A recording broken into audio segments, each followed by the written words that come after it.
man. There ain't nothing like it. And there's few things in life that they say, whoever they is, there's few things in life that they say that are actually accurate. And one of the things that they say that's true is that becoming a daddy, there ain't nothing like it. This dude here, one of the realest.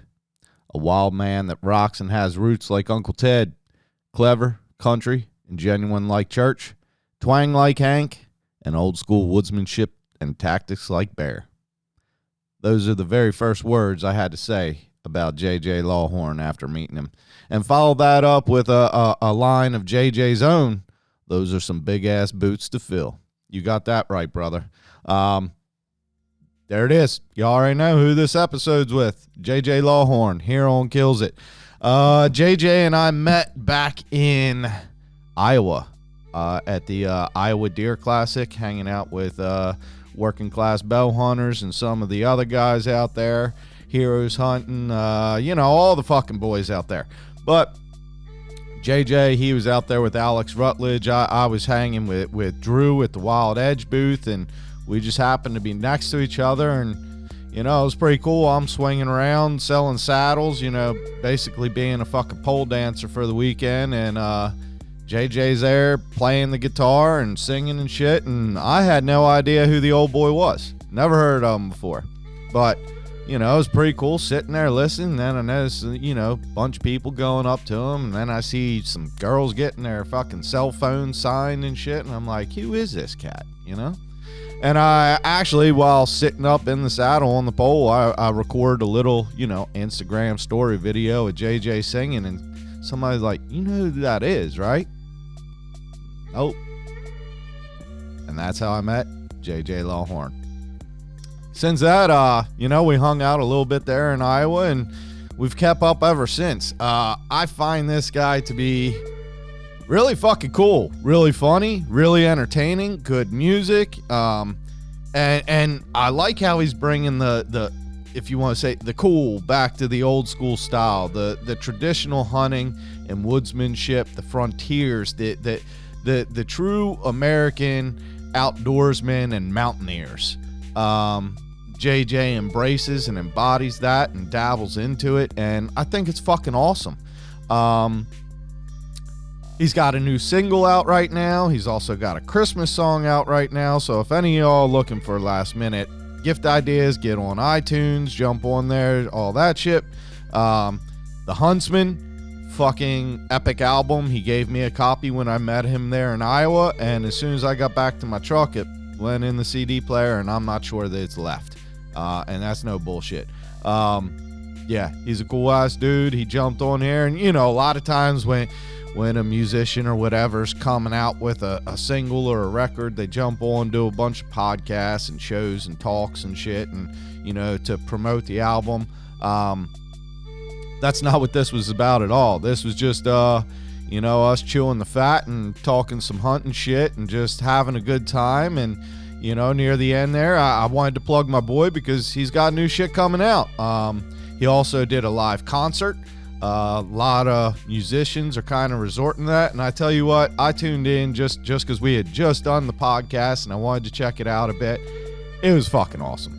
Not only was he playing music, but he was taking requests for those that sent donations and sent shit into the tip jar, but he's reading the comments and talking, and I mean it was like a comic show along with a concert. So I threw a little bit in the tip jar for old boy too. So anyway, yeah, we're going to get along with this episode. I don't have a secretive service shout out this week because I've been slacking the fuck off on the podcast and no one sent me any, but that's my fault for slacking the fuck off on the podcast. So I hold that accountable to myself, not to y'all.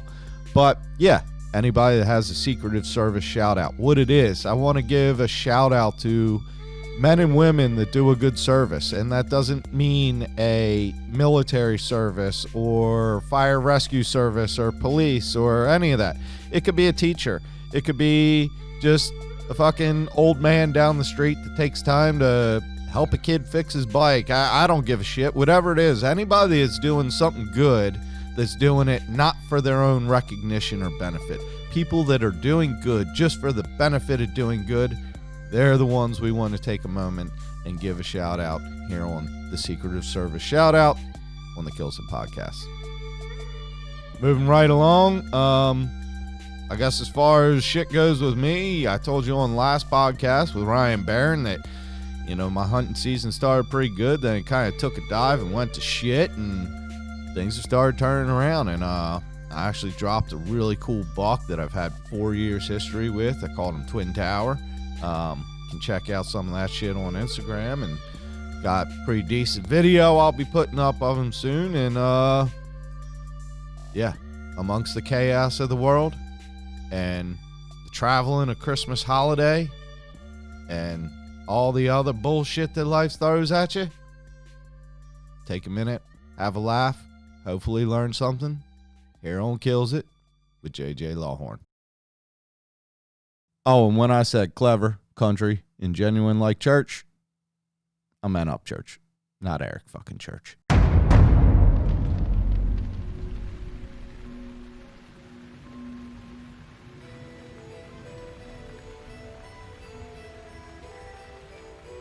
You were born primal. You were born primal. What the fuck's up, y'all? Modern Assassin firing off from the farm here in the Free State. And tonight I got a brother, the OGOB, good old boy from down in the holler. His dog's doing a hell of a lot of hollering, I'll tell you that. I heard Big John was into some shit tonight. Talking to my boy JJ Lawhorn. He's got some new singles out, but I tell you what, this dude is always out in the woods, in the mountains, doing some cool shit. KiLLs It. JJ Lawhorn, what's happening, brother? Oh man, you know, just about to get me some dinner. Come on. Yeah, you got your country girl cooking something up, man. Yeah, man. You know she's gonna have a pan going when I get home, man. She's gonna have the grease popping. That's right. Good deal. Not only for you, but for little Juniper Jane, huh? Yeah, man. Congratulations, just dude. Became a father. Yeah, appreciate that, man. Yeah. Being a daddy has been semi death stroke to the old hunting career. but no, man, it's been awesome, man. There ain't nothing like it. And there's few things in life that they say, you know, whoever they is, you know, there's few things in life that they say that are actually accurate. And one of the things that they say that's true is that becoming a daddy, you know, there ain't nothing like it. And yeah, man. So it's been awesome. And she's rocking and rolling. She's strong, man. She's already ripping and rearing, dude. She's gonna be a fierce one, man. She's gonna be Annie Oakley. Come on. She doing a lot of hollering, like she gonna have a singing voice with her. You know, I don't know, man. We're gonna see. I mean, she seems like she's got some lungs on her, yeah.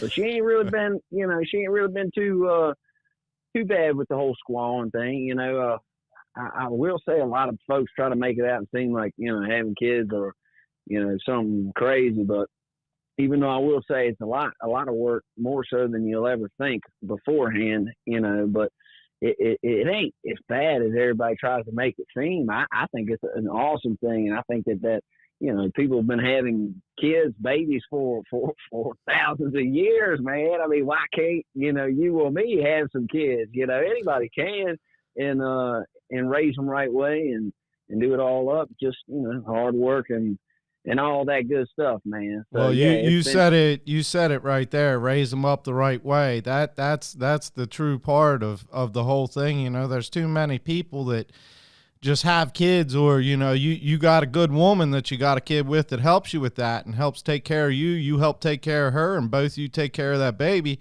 You know, there's a lot of people in this world now that have kids and they don't look at what being a parent is, and being a parent is the most important job you'll ever take on, and there's a lot of parents that don't look at it that way.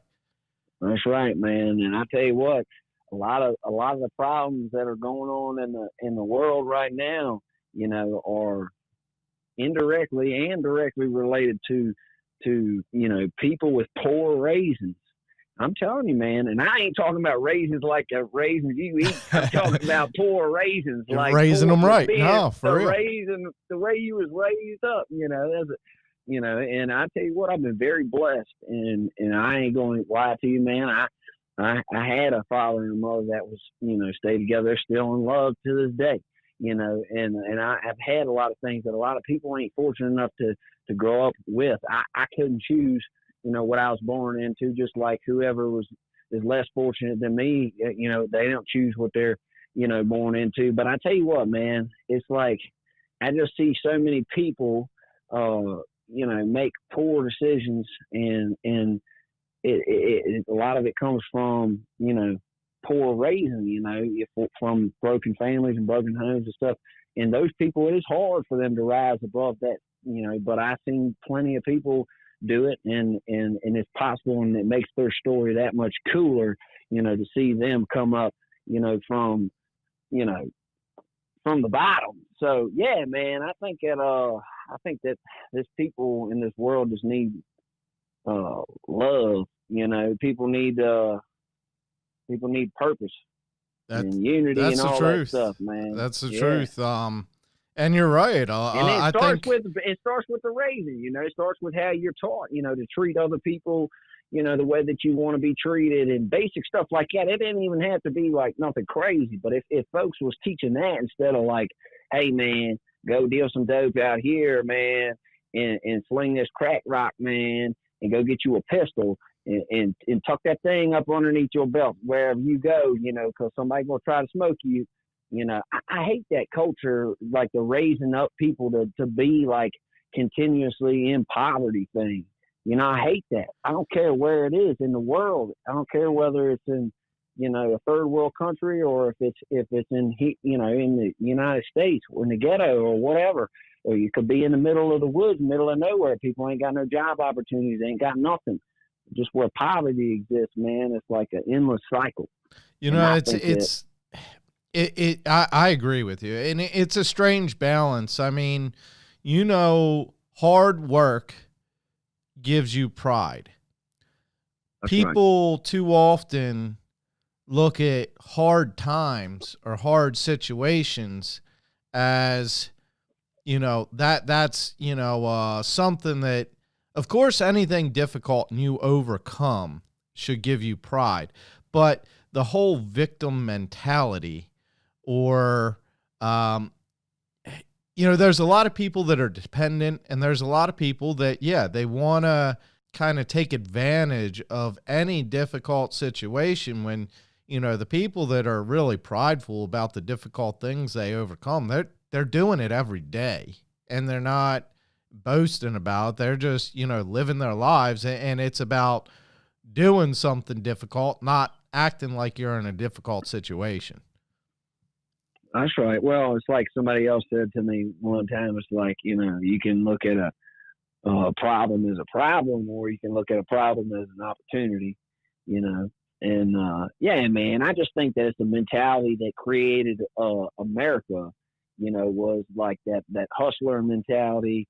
You know what I mean? The just the will to just be stubborn as a mule and just work at it until you can carve it out. And I mean, to get over into like my realm over here in the country, as it pertains to country folks and stuff, is like the initial inception of this country was built by folks that was like that, man. They had to carve out some crazy shit, man. I mean, this was a wilderness. This was untamed. They brought industry to this place eventually, but it was guys that with a real grit that come in there and had to like carve it out and make it like, populatable. Yeah, you're absolutely right. And to just survive. Just be able to have like, hey man, we went in here, we surveyed this area, we found some water, you know what I mean? We got a steady supply of some game out here. Fought off a couple fucking grizzly bears, I mean, look, man, that was some real stuff. And people done lost and forgot them skills, I know that there's like, crazy number of hunters out there across the United States. I mean, I know it pales in comparison to the actual population of people that are in the United States, but I think it was like 20 or 30 million. I can't remember how many people bought a hunting license last year. But the point of it is that, man, of those people that are out there hunting, how many of those folks are just like climbing up the deer stand and like, man, maybe it's my day today, Bubba. Like, Lord, let him come by, and maybe he will, maybe that deer will come by. Bubba gets Bubba gets him a deer or whatever. But, that guy's using some crazy high power rifle. He's got these daggone crazy range finders. It's different, man. Like, how many of them 20, 30 million people that bought a hunting license actually know like primitive woodcraft, and like know like survival and like, grade A butchering and, all these skills that come along with like somebody that was doing it back in the day. Well, dude, that is exactly why you earn that title, OGOB, original good old boy, is because, watch it. I love watching, even just when you're sighting in a gun or getting something together. You got these 8-foot long carbines with octagon barrels and shit that even most people grandpappy looking at like, what the fuck is that? Yeah, it's old rock lock, man. Yeah, man. Gun. I love watching you hunt with them and all.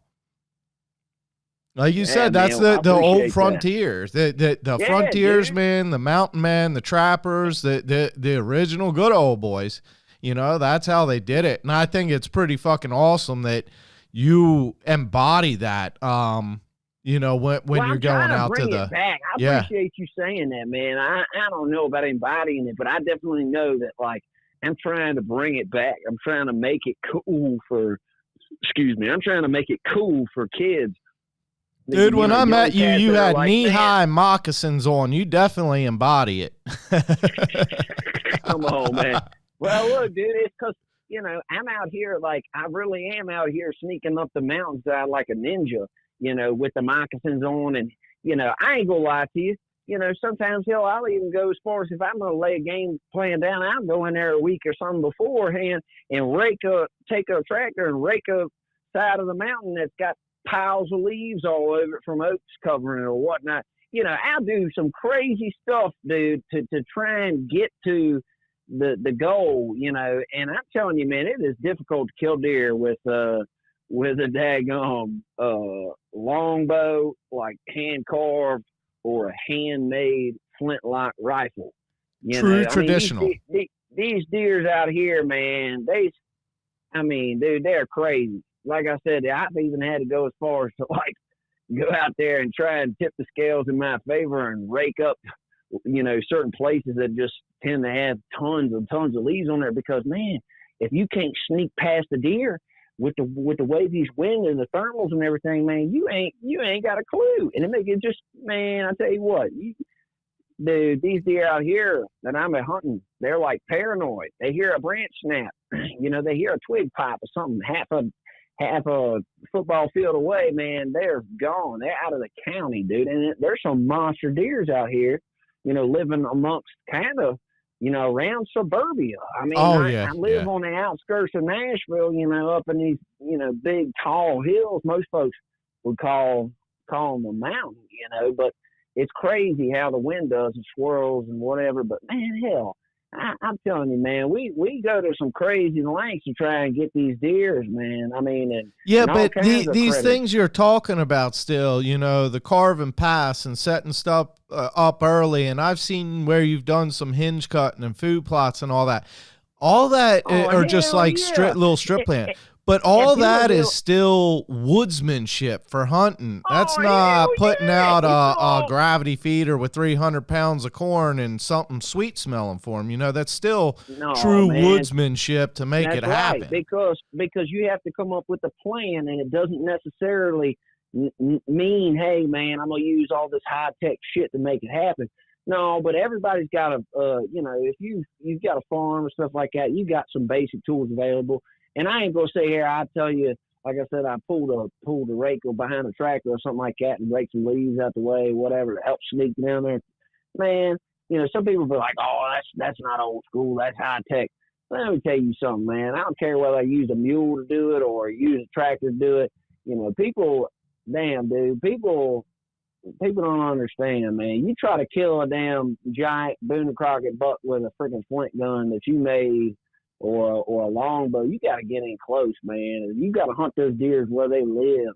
You got to pretty much be able to know where that deer is and where his bedroom is, where he's been scratching his nose and shit. I mean, it's for real. You got to put together a plan. Well, and these guys giving you shit, they're probably the ones sitting there watching the deer on their cell cams. That's what I'm saying, man. I mean, I go out here and I make it happen, dude. I used to go out and hunt 4, 5, 6 miles, deep off in some, refuge or something that you can hunt. Like they had one down there, was that Southern Illinois, like Crab Orchard Wildlife Refuge or something, man. They got, like 20,000 acres you can't hunt, and like 20-some thousand acres you can, or whatever. And I mean, you go out there in these wilderness hunts and hike miles off in the cut, or I go up in Wyoming and do all this stuff and whatever. I tell you what, man, what's just as damn hard as doing all that crazy shit, trying to kill a Boone Crockett buck with a longbow right up here on the hill behind the damn cabin.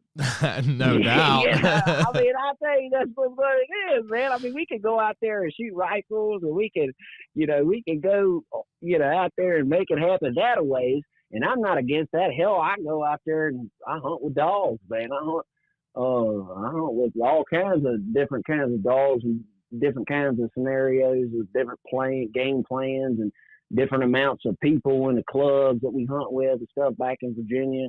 I mean, it's crazy, dude. It's just how much do you want it, and how far are you willing to go to get your holy grail experience, I guess, if you will. Because for me, that's what it always was. It was chasing that next thing that set it off for me, man. Like when I started hunting with a compound bow. I started shooting, with a recurve and longbow when I was a kid, just in the old hay bales. Yep, just out playing around and learning to shoot. Sure, and popping tweeters with the BB gun and doing all that stuff. But I tell you what, man, like when I killed our first deer was with a bow, and that was what got my old man letting me know that I was serious about trying to hunt these deers. And so when I was like 11 and I killed one with the bow and arrow, he's like, all right, so I went out there with the shotgun and started shooting deer out in front of the dogs and stuff. And so, yeah, man, I mean, it took me a while to progress from a point where I was like, okay, I do some still hunting, and then I, shot some deers with the rifle or shot some deers with the muzzleloader or whatever. And then, I got to the point where I'm like, man, even this bow hunting thing, which is harder than all the rest, in my opinion, I'm like, even still, like I've gotten so proficient with this that for me, I want another challenge. I want another, like the next level, get to the old school, the root of it all. And so that's when I started hunting with the longbow. And, I probably missed 3 deer my whole bow hunting career up until I started hunting with the longbow with the compound.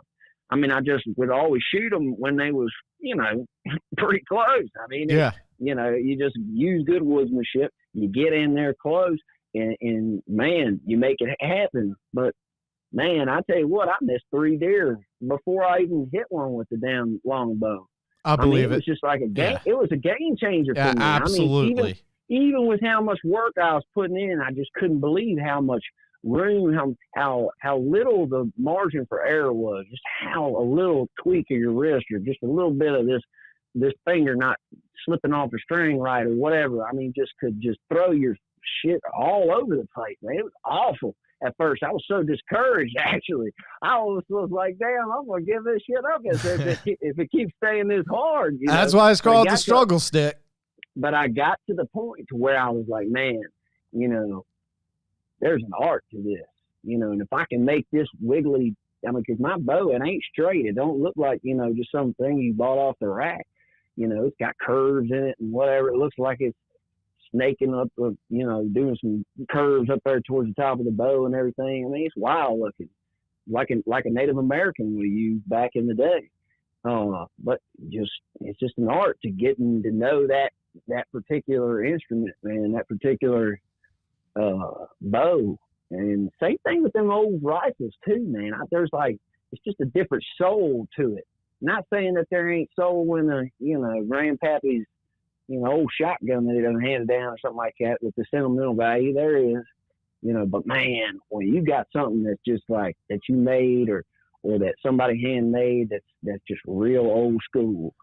Well, and the percussion and the smoke and the delayed ignition of the primer and the powder that's a true thing. It ain't just like a muzzleloader. No, it's got that super delay on it. I mean, it'll mess people up. I recently let a sheriff of a county in Virginia shoot one of them old long guns, and out back behind the daggone police station, shot one of them things. And he ripped a hole right through the old drum, dude, and that thing went flying. And I said, "Oh, hot damn, that's one sheriff you don't want to mess with right there." He was all laughing. Look, man, I'd have let my buddy, the sheriff's deputy, I'd have let him pack him load in there and set him up, and he levels off and said, "Oh!" And man, they all got to laughing, boy, because he missed. He couldn't figure it out, man. I'm like, it's that delay fire. Yep. It's real. I mean, and dude, that takes a different skill and practice, yes, to be able to, you when even shooting a rifle or a shotgun, accurately as is, you got to control your breathing, control your trigger squeeze, and your aiming. But usually right after that squeeze and that crack, you're all right. With this, you got to squeeze and then still hold. It's like you got to follow through pretty much. Oh, yeah. Yeah, well, that's right. It's like having an explosion go off the side of your face and then having to hold still while it's happening.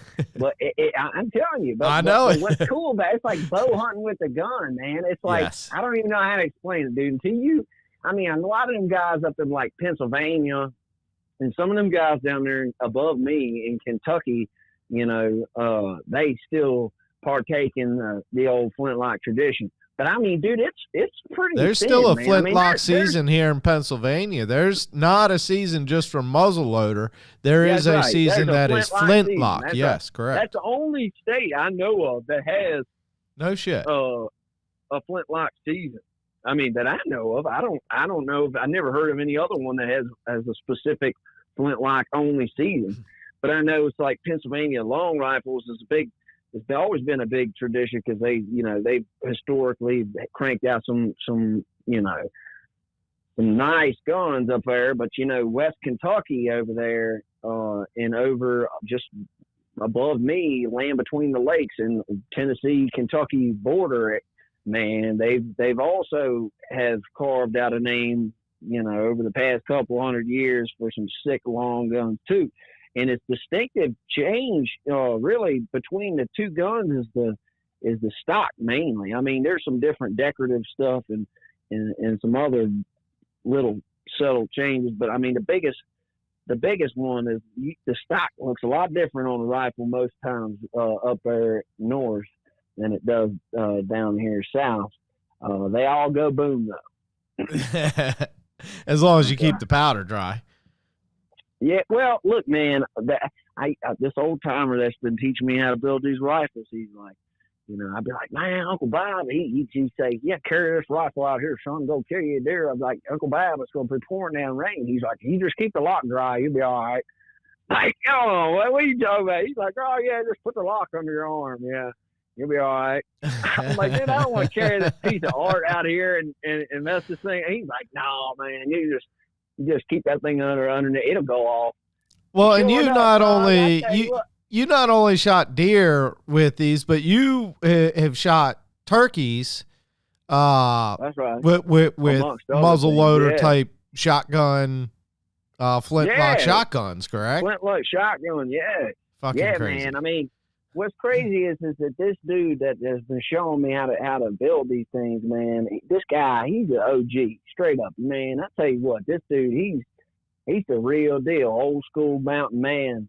And I think I've seen a couple of pictures of him on your Instagram. Yeah. Yep. Yeah, and this old boy, I'm telling you what, dude, he can't hardly half understand what this man's saying unless you've been sitting there listening to him for years or whatnot. But dude, this guy's got a freaking long gun for everything. He's got, oh, you want to go shoot a squirrel? Oh yeah, okay, we got the 32, man. That thing did, like a round ball the size of a pencil eraser or something, That's he got a freaking, you want to go shoot a turkey? Oh, we got a 40, or here's a 45, or whatever. You want, you want to go shoot a deer or something, knock you down good? Here's the 54, I mean, damn, I'm like, all right, give me the elk gun. Oh yeah, we got the 56, we got the 64, We're like, what the? Dude, this guy freaking does it all. Make his own. I was going to say, is he smelting all his round balls and everything else then if you got all that? Dude, look, I'll be honest with you. The only thing old boy don't do is the hammer the barrel. That's almost like a lost art. There's like 2 or 3 dudes I know of like that exist really that still like doing hand forged barrels and shit. But that's crazy. that's the like super OG. So like I said, every once in a while I'm gonna use some modern shit. So I ain't talking down on the triple Uzi radar laser double barrel heat seeking shotgun shit you got, but I'm just saying, I don't really try to bend it too much. I mean, run a tractor over some leaves or, plant a food plot or something like that. But man, I try to pretty much just give the animal every which way to be able to have a fighting chance to never come nowhere near me. Well, and I tell you, that's exactly that mentality of is where I came up with the name Modern Assassins. Is I was deer hunting. I mean, this was, I don't even know how many fucking years ago, deer hunting and just started filming and trying to figure out a name for me and a group of buddies that were starting to film and do some shit. And I was trying to think of something along the lines of primitive or primal with bow hunting, and I'm thinking and I'm looking at my bow and I'm like, I've got split 5-layer glass limbs, these massive cams. I've got fiber optic sights, carbon arrows, fucking precision ground German Lutz blades on my broadhead. I'm like, this is not a primitive weapon. This is some modern assassin type shit. And that thought right there is exactly where the name came from. Hell yeah. And that's what I try to do. I use certain things to my advantage, obviously. But I like to use, like, for instance, I'm going to use a rangefinder, but it's my woodsmanship that puts me in the right place to kill that deer, not just being able to tell how far it is and use high-tech shit. Tell you, I'm a freaking purist. Like, I use GPS units on to find dogs and shit. I'm not gonna lie to you. I mean, do I got a hunting horn to blow for the dogs to come back and whatever? Hell yeah. But am I dependent on that shit? Hell no. I got GPSs. I got all that stuff, man. I'm gonna find them dogs. It's the same thing, man, in my realm. And I definitely do benefit. And I like a lot of the modern shit. I think that if them guys are old can see it now, I think, yeah, some of them will be rolling around in their graves, but the other half of them be like, damn, we'll tree every bear in this freaking county now. No doubt. So I mean, I think that there's good from both angles of it. I think that part of being modern, should be paying homage to the old school stuff. I agree. But I believe the integration of modern things, the technology, the tinkering, the toys, that kind of stuff is also needed to keep the sport alive. The sport of hunting. I think you gotta have new, man. I think you gotta have a good balance of old school and a good balance of new. I think you got to know where you're coming from and to get to where you're going. And I think that, I think it's all right to look back on those things and reflect on it. I'm not sitting here telling you I'm going to sit there and use a long gun every time I go hunting.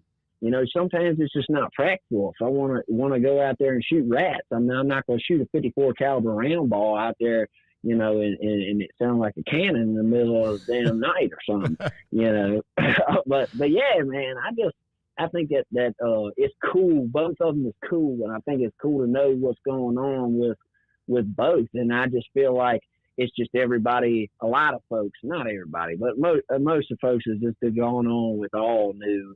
And yeah, man, that's all I do is try to bring a little bit of that old school cool back to the old school. You know what I'm saying? No, I definitely think it's cool, dude. It's different. You don't see many people doing it, and you don't see many people that are knowledgeable about it like you are, and actually, take the time to build their own. And I see you out there shooting it all the time. You're always posting videos of practicing and trying different shit and different loads and figuring out what really works, what's going to actually work for you. Up there and get me one of them damn Sika deers. Dude, come on up. I want to go hunt one of them little things, man. I ain't never shot one. And I tell you what, I feel like they would taste real good. They're the best eating animal you're going to get from around here. They're actually an elk subspecies, not a deer. So, they are a real deep, real good. Yep. I tell you what, everything from the shore down there is good. The crabs are better. The deer are better. The ducks are better. The Sika deer are good. Everything from the shore down there is just fucking good eating. The snakeheads, that's another thing you got to come up, dude. Man, come up and do some bow fishing with us. I grew up there in Virginia, man, and, you could be anywhere, even in the damn mountains of Virginia, and just be a couple hours drive from the coast. From the Chesapeake area. From the water, man, you know what I'm saying, the ocean. And so, I remember people telling me, people I'd meet and be like, yeah, I've never seen the ocean before. And I just be like, what?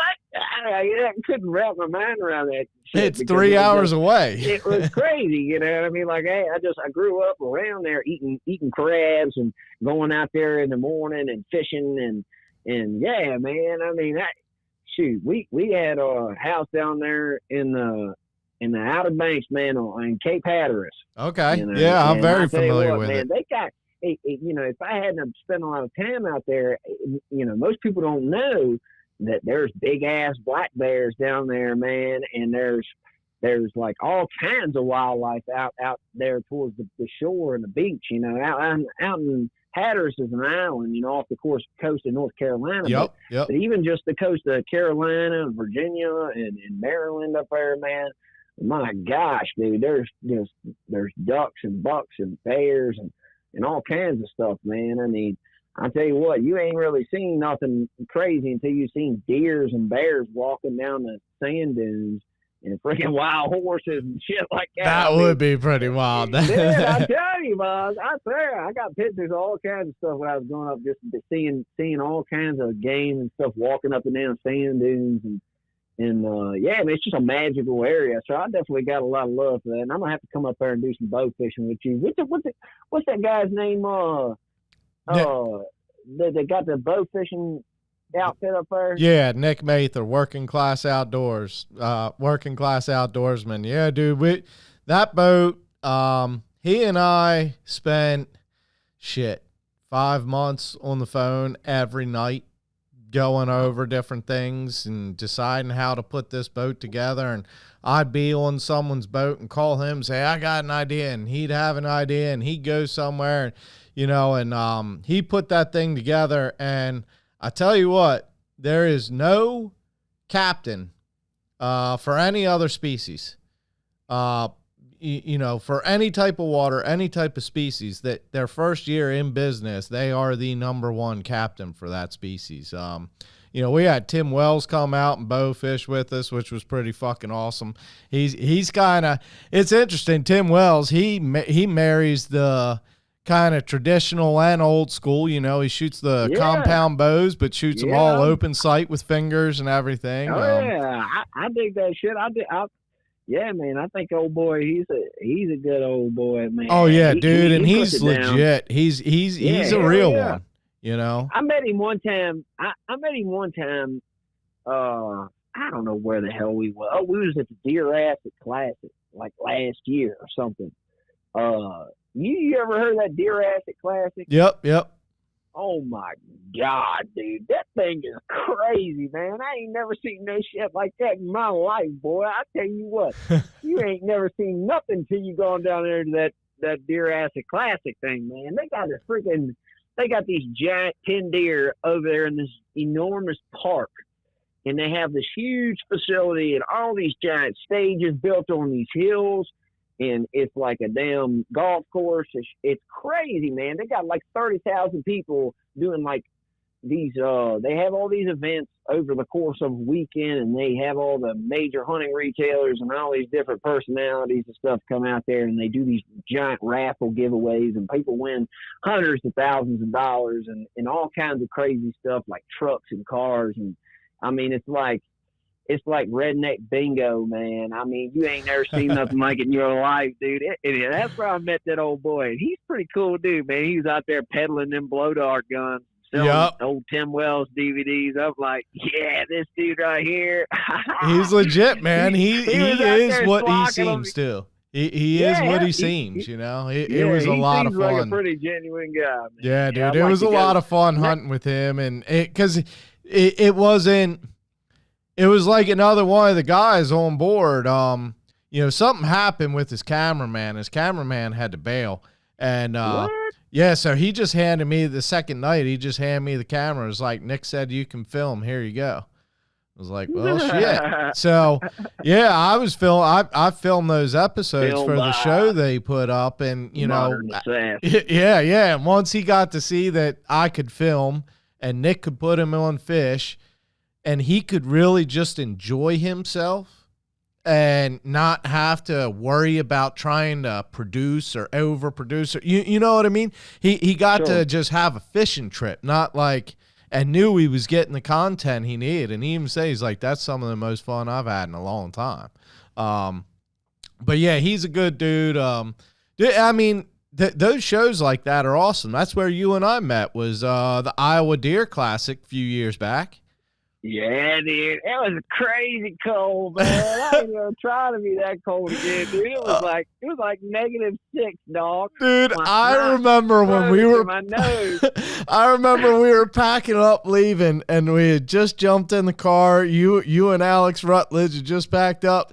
And I remember I looked at my phone and saw Instagram. You had just posted a video, and you're like, or no, Alex posted it. It was you jumping in the car and he's filming, and you're like, what the fuck is this? Like, I've been in cold, but this is fucking cold. Like it hurts. Like, I feel like I snorted a breath mint. Yeah, I was fucking dude, dying. It's crazy.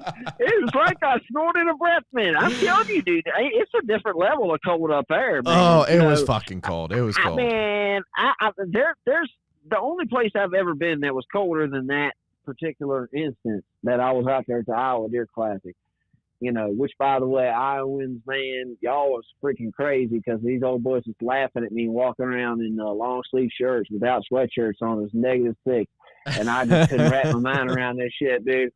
But the coldest I've ever been hunted in was -20.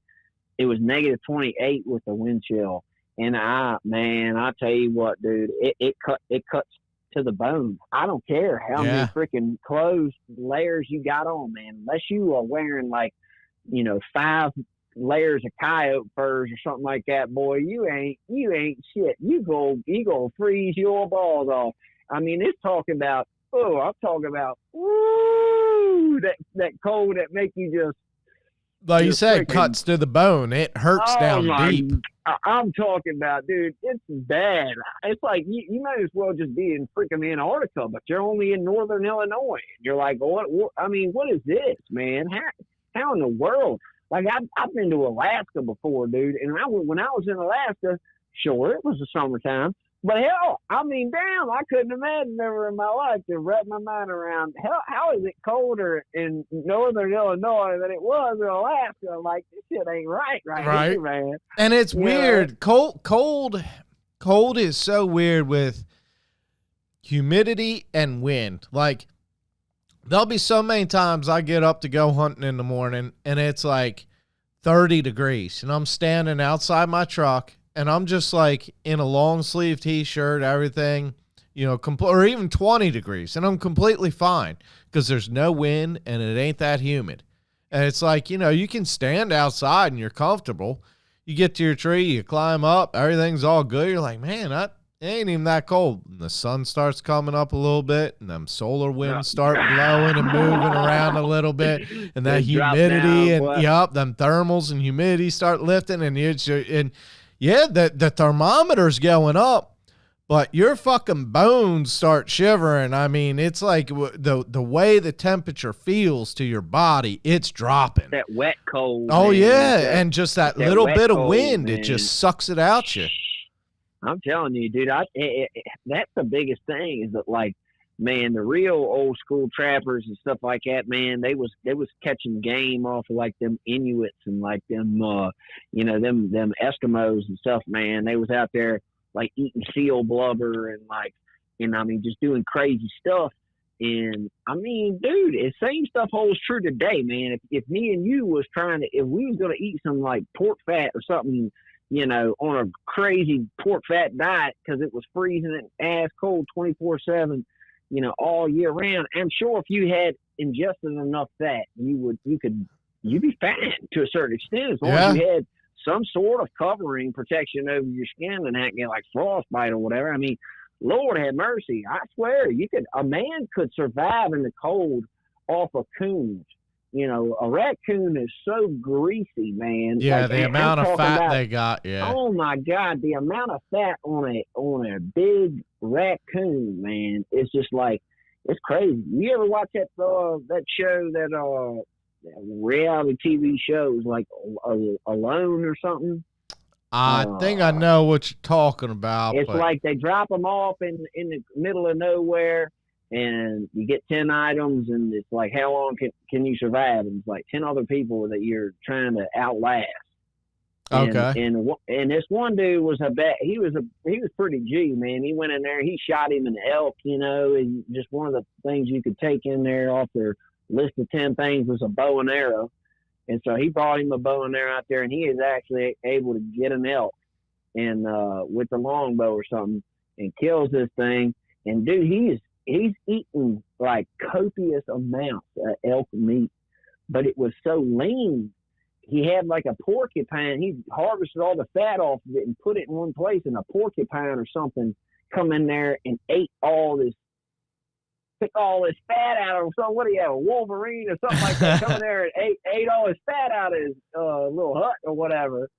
And man, he was stuck with just all this crazy amount of elk meat. And he's eating this elk meat, and he can't survive off of it. He's still like his eyesight's getting bad. They're coming out there, you know, every month or something like that to give them a health check, make sure they're not going to kill themselves to keep going for this money or whatever they're trying to win. And I tell you what, dude, it's crazy, man. It's like the real deal reality. Well, that's why Beaver Tail used to be, you know, really sought after by the trappers and everything else was because of trying to get that natural fat. And supposedly a beaver tail is nothing but fat. Well, and look, man, they got some fat in them, man. They got there's a lot of weird things that you wouldn't think. I mean, the guy survived off like eating marrow and like all this crazy stuff. I mean, all the organs and all this. I mean, but the main thing is that like he beat everybody else. He survived longer, and he didn't call in, take me home or whatever. But dude, he won because he was able to get enough fat to keep his brain running. But like you lose like critical thinking and stuff if you don't have enough fat. So that's like something that a lot of people don't know. You can gorge yourself with meat and eat, you know, and if you don't got fat in there, you could starve to death. Like eating tons of meat That's a crazy shit. Yeah, I mean, I eat venison most of the time, and every now and then I just crave a steak. And when I say a steak, I mean beef. And I don't want a filet mignon. I want the fattiest cut, thick T-bone with as much of that fat that just turns to like butter when you fucking eat it. Like, cause you're like you said, that meat's so lean, you're not getting it, and your body needs it. And I get to a point where it's literally, I crave a steak, not even for the meat, but for the fat. Right. Love that shit. Hey man, I like a good marbling on a steak, but yeah, dude, I tell you what, I love hunting. I love the whole process, and I love to do the work on the back end and custom cut all the meat, and do all the stuff that I want. We make this stuff called bop. I don't know if I should be telling everybody about this stuff, but man, this bop, it's like bacon fat, onions, and peppers, green peppers. And man, I don't know if you've ever been to like the state fair or something over there down there by you, or whatever, going out there Boulevard or whatever, and go get you get you some of them smells in your nose from them Philly steak and cheese, frying up there and on the fair food, all that stuff. Yeah, man, with the peppers and the onions. Oh my God, that's what it smells like, dude. You grind it down there, and you get you some fair food smells, man. You be man, you'll be singing. I'm all about it, dude. I'm a skinny fat kid, and let me tell you, I fucking you eat, can't go wrong, no matter how much you put into anything. I mean, as long as it's like, somewhere in the neighborhood of 70-30, man, 70% meat, 30% fat, throw you a bunch of bell peppers and freaking onions chopped up in there. Oh my God, you grind that thing up, make you some patties. You're gonna thank me later. Yeah, I'm gonna have to do that. I usually do keep a nice fat jar of bacon grease and just add some every now and then. And when I do the same thing. I process all my own deer. But it started with I was killing 10 deer a year, so it's like I literally can't pay $100 a deer when I'm shooting 10 deer a year. Like, I don't have $1,000 to pay people to process deer. So I was, learning how to process by myself and everything. And, this year when we were grinding them up, my girlfriend and we had a big garden and had all kinds of jalapenos and peppers and all kinds of other shit. And, so we chopped up a bunch of different stuff and mixed it right in with our grind. So we got some that's ready. You just heat it up, ready for tacos. We got some, you pull it out, it's just ready for burger. But yeah, adding a little bit of fat, I mean, it's... Dude, go to a butcher and get you, like, the guy that's cutting up the meat at the meat market. It don't matter if it's the damn Kroger or something. It helps if it's a local one, but I mean, you can go in there to the Kroger or Publix or wherever, and you can say, hey man, I want some of that pork fat, and they go toss it out there anyway. So man, I get some real great cuts of pork fat, that look real clean from this local grocery store. It's just like a Food Land or something. Is that the same grocery store that you bought a 500-pound tub of peanut butter from? No, man, you don't get that from the grocery store. Hey, man, that's like some doomsday shit. I still got that out back, man. Dude, when I saw you rolling that motherfucker up into a truck, I'm like, he ain't lying. He just bought 500 pounds of peanut butter. I ain't even gonna lie to you, man. Dude, when deer season's over, man, I'm telling you what, I'm gonna put out so much freaking peanut butter. I'll tell you what, you ain't got no idea how much peanut butter I'm going to put out. I'm talking about you could go out there every day with a freaking gallon bucket, and dump it out there, and it'd take you almost a year. I believe it. And the Raccoons love that shit too. Oh my God, dude. Everything loves peanut butter, man. I mean, I don't know too many people that don't like peanut butter. Hell, dogs like peanut butter. Damn right. Freaking raccoon likes peanut butter. Squirrel likes peanut butter. Freaking deer love peanut butter. Yep. Oh my God, this old boy I got the peanut butter from.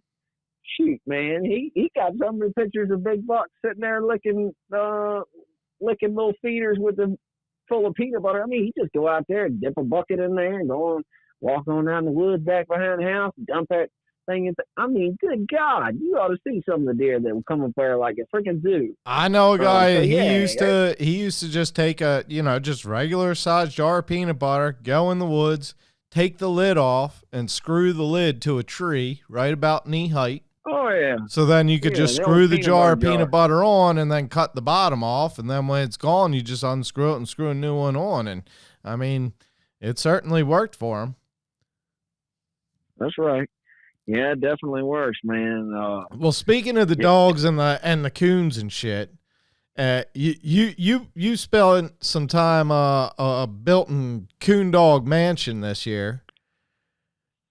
Oh shit, man! Yeah, I bet they built that a while ago. What was that? A year or two ago? Okay? Man. Was it that long ago? Okay. Yeah, it's been a little while, but no, man, I built that dog kennel out there for the pups. And, how many you got in it now?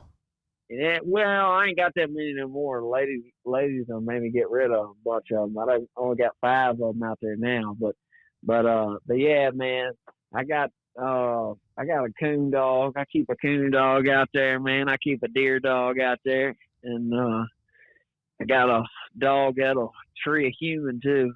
Got me a big old Rottweiler out there now. There you go.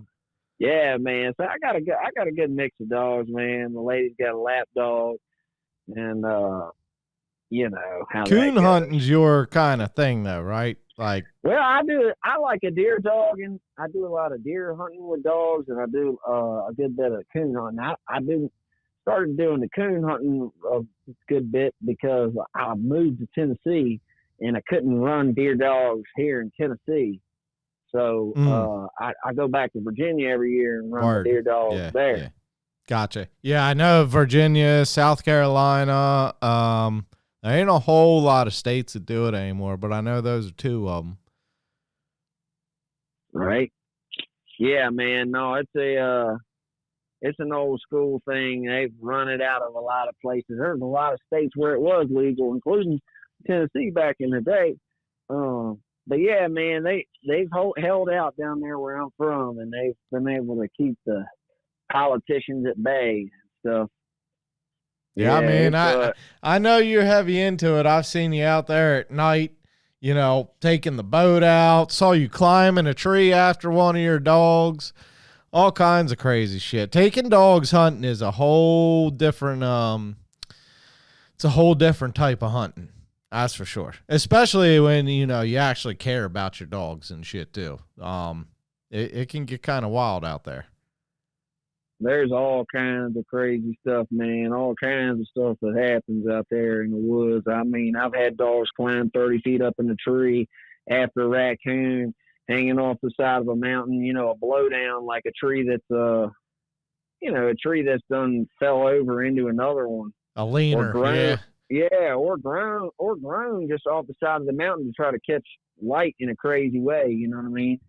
So, I mean, any kind of leaning tree that they can, hug pretty much and climb up, dude. They, if they want it bad enough, a lot of times they'll go up and try to get after that coon. So, well, and I don't think a lot of people realize either how fucking nasty coons are. Oh man, the coon is a bad sumbitch. Fucking right. A coon can remember the solution to a problem for up to like 3 years. So that means if he evaded a dog, he's done he can remember up to 3 years that how to get away. I mean, like if he's evaded a man, he can remember if ever he has another dog coming there. Oh well, that's what I did last time. And they figured that out, I'm sure, from giving them puzzles and stuff and trials and labs and whatever, seeing different things that they could figure out how to move the little wheel to get the cheese or whatever and do it 3 years after the fact, after having not shown it to them for 3 years. They still remember how to spin the wheel around, move the little puzzle, and get the cheese. Well, and they got opposable thumbs, so they can do all kinds of crazy shit. Raccoon comes from a word, I don't remember what language it's in, but the root of the word that it comes from originally in a lot of different languages is like I believe it's like wash, the one who washes his food. Interesting. Yeah, man. So it's definitely an interesting animal. I mean, it's cleanly for the most part. A lot of people's misconception is that they're like, nasty as far as animals goes. Man, they're actually, even though they can't get rabies, they are like one of the cleanest critters. Yes. And yeah. they eat real good, dude. They eat real good. And they're fat. They're very picky about their hands, keeping their hands clean. I know That's guys right. that used to, when they'd have something they'd want to keep coons out of, even climbing up the post of the chicken coops and shit like that, they'd rub machine grease on it.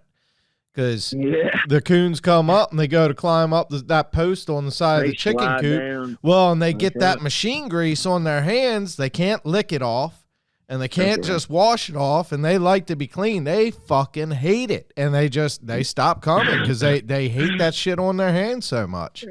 Well, I'll tell you what, man. I don't know about deterring coons because I've got other than trapping them as far as that goes. I definitely know though. I know how to draw them in. If you wanted some coons to show up, man, go get you some peanut butter, go get you some corn, or get you some. They like corn pretty good, but man, you get you some marshmallows. Yeah. Oh, anything sweet, dude. They like marshmallows. I got a buddy up north. He says chocolate syrup. They like marshmallows and chocolate syrup. I'm like, man. I don't know about the chocolate syrup, dude, but I swear peanut butter works for damn near anything. You want to get a picture of a coon or a deer or something at night, that's the way to do it, man. That peanut butter smell, it travels for miles. See, I used to use marshmallows a good bit because I used to trap coons in some of these bottoms where I deer hunt and all, and there just get to be so many damn coons, it wasn't good for anything, including the raccoons. There get to be too damn many of them. Like, too much competition for food. Unless you're continuously feeding them corn, they're like, well, like you said, they do get rabies. So when you got that many of them congregated together all the time, it's an episode. Yes. You intervene if you intervene with a bunch. You see, I feed them in areas where they're thin, man. There ain't many coons at all. I mean, there's, one coon here, one a mile away, 1, 2, 3 kit coons over here in a tree, a couple 100 yards from them. I mean, it's like, it ain't like there's 50 of them at the peanut butter thing on the camera. So you almost have to use those things to draw them in that got that appeal. Yeah. I mean, I was getting, but some areas are overrun, dude. Yeah, I mean, it's crazy. Yeah, I was getting pictures of sometimes that, like 7, 8 of them a night on one camera and one bottom. Oh, yeah. And they eat all your feed before the deer can even get to it. That too, yeah. And then the thing is I'd have to worry about attracting the cat or the farmer's dog or something like that. So, I don't want to use anything peanut butter or chocolate or something like that that'll attract them. That's when I really started using them marshmallows, and I would buy the mini colored ones. They look like an egg. And if it would rain or if you had snow, like it's snowing right now, dude, it looks like a fucking rainbow on the ground. They see that shit, they smell that shit, they come over, they eat some, and then they stick their hand down in that coon cuff trap, and that's the way I used to catch most of them was the coon cuffs. I like to do some trapping now. I do some of that trapping. I like to catch coyotes. They're smart critters, man. I mean, there's some dumb ones. I mean, I've caught them. But there's some smart ones too. Dude, I can imagine. I started trapping when I first started trapping. Now, I didn't have anyone to teach me, and this was before the age of the internet. So I learned to trap by reading different little paperback books and, reading stories. And trial and error. And I tell you what, I think it took me 2 full seasons. It was I think I went 2 full seasons without trapping a fox because I was getting outsmarted by them, and I also didn't realize a whole lot about scent back then. But, I was catching raccoons and possums and shit like that all the time, but the fox was eluding me. And then once I learned more about scent control, 2 years of trial and error, I went out and I started really effectively and consistently trapping red fox. And I did get a love for it for a while. I mean, if you think about it, that red fox, he can step foot anywhere on North America. There ain't nowhere in North America that critter can't walk to. And I got him to step on a 1-inch by 1-inch circle to set that pan off and close that trap. That's right. You know, some people look at trapping as like kind of cheating. It's like, man, that animal, he could go to Mexico or Alaska, and I got him to step right here. Like, I'll tell you what, dude, freaking trapping is a well-needed tool in conservation. Because if you can't trap, dude, there's so many states that you can't shoot coyotes or what predators at night. You know, like Tennessee, you know, in Virginia, hell, you can shoot them at night. You know, you can shoot coyotes at night, or it used to be anyways. I don't know. I have to look it up. I mean, it's changing all kinds of stuff every day. But I look, you know, around, and there's a lot of states where you can shoot predators at night because that's when they're running around. You know, you can't shoot up predators at night here in Tennessee. So trapping is the way to get it done. I mean, if you couldn't trap, you would have a hard time ever killing them unless they're overrun in your area. You know, where I live, they just kind of make big loops through the hills and periodically show up through my piece, you know, and I catch them when they come through. You know, if they're stupid enough to try to catch them a smell, you know, they usually step on the trap pretty good. And it takes some knowledge of using rocks and sticks and stuff to guide an animal into stepping into. It takes stepping into that primitive old school, you know, assassin kind of mentality. You know what I'm saying? So yeah, dude, I definitely got a lot of love for trapping. I got a lot of love for old school old timers that are masters of it. I know one guy that caught 51 coyotes at the same set last year. Back behind some neighborhood. Damn. And it was funny, man. Like there'd be like a basketball and like a junk car that was like burnt out, like, you know, over there near the basketball. And I mean, dude, this guy catch friggin' 50 coyotes in the same trap in the same spot, dude, in one season. And I think he caught like 150 or something like that for the season. I mean, like, if you take care of it right, every time you catch one, it increases the attractability of that site. I'm telling you, it's crazy, man. I think the first time I ever caught one was when I clued in on just taking some scat that was nearby from where one was like passed it by and stuck it up there nearby my set. And dude's like, oh, somebody else came here and got a meal and went in there for a good smell. He's like, maybe you left me something. You know, step right there on it. So my grandfather introduced me to this guy down the road that trapped so he could try to help me out a little bit. And I was having 4 traps every night set off by a fox and the bait cleaned out. All 4 traps would be set off. All the bait would be gone. And it happened, I think, 4 or 5 nights in a row. And I talked to this guy and he said, well, you need to put in a mailbox. I was like, what? Right. And he said, a mailbox set. He said, what's a dog do when it walks past a mailbox? It pisses on it. What's the next dog do? It pisses on it. He said, you need to put in a mailbox. He said, take something, set it in between 2 of your traps, something they'll see.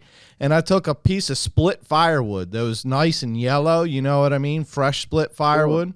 Pounded it in the ground, shoveled a little bit of fox shit next to it, sprayed some fox piss on it, and I set a trap.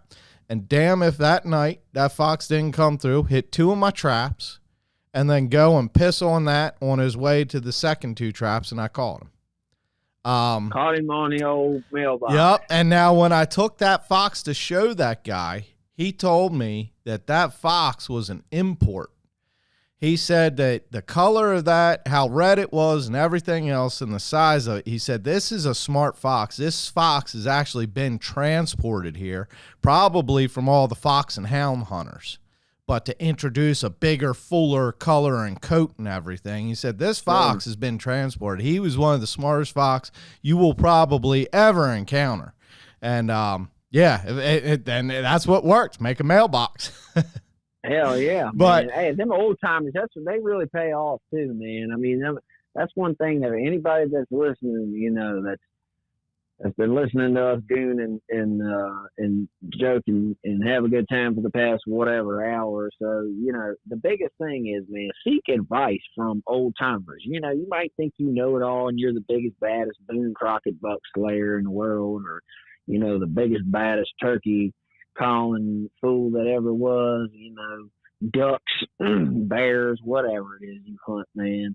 Go to the old timers. They're gonna tell you some shit that'll blow your mind, man. They're gonna fill you in on some stuff that you ain't never even thought about. And yeah, you're gonna catch some game if you're humble enough to listen to it. But yeah, man, to try and wrap things up, we're gonna have to do another one of these, man. We're gonna have to shoot the bull another time. Yeah, you know, for sure.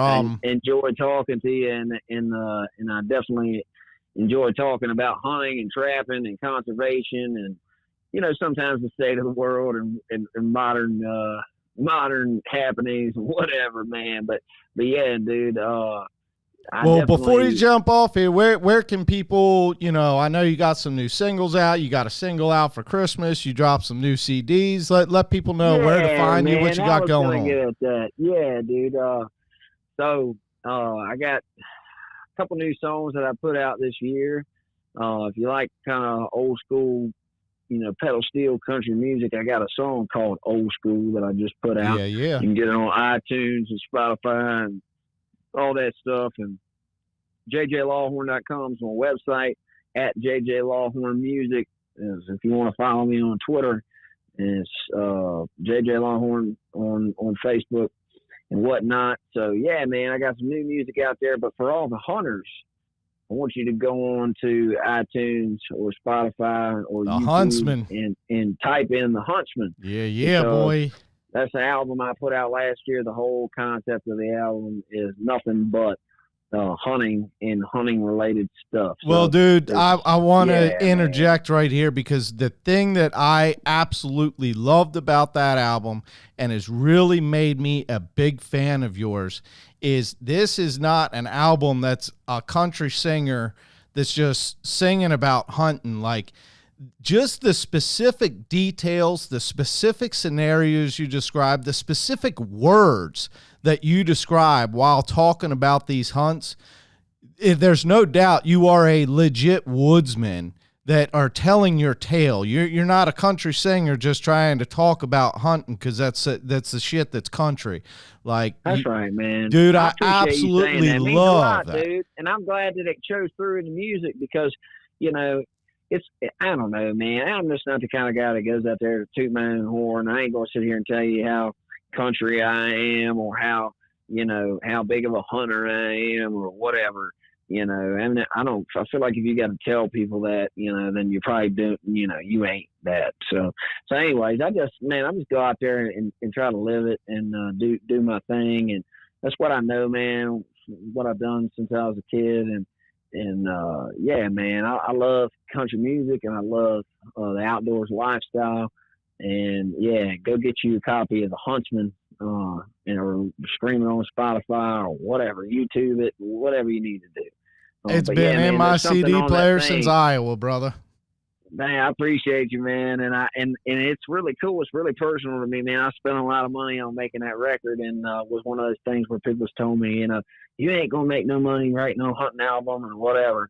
But for me, it ain't about money. You know, it's about, like you said, it's like sharing experiences and you know, making music that's timeless to me and timeless, hopefully, to the people that listen to it. And yeah, man, I